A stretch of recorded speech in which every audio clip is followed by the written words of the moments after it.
বিসমিল্লাহ করে ডিমগুলো দিচ্ছি উপরওয়ালার নাম নিয়ে। এখানে কিন্তু আমি 25টা ডিম দিতে পারবো।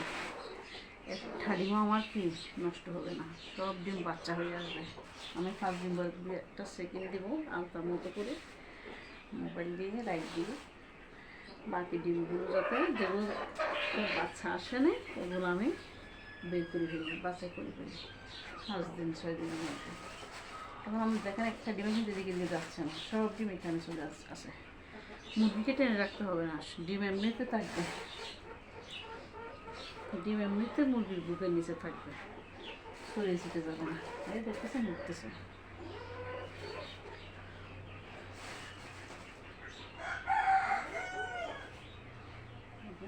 এখান থেকে ডিম বাইরে যাবে, কখনো যাবে না।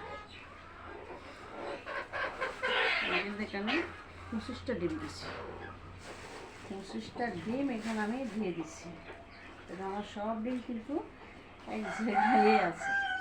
এখানে আমার মুরগিটাও বসবে, দেখেন এটাতে মুরগি বসে গেছে, মুরগি বুকের নিচে থাকবে। একটা ডিমও কিন্তু মুরগি নষ্ট করবে না। এভাবে কিন্তু আপনারা ডিম দিয়ে দেখেন, একটা ডিমও কিন্তু নষ্ট করবে না মুরগি।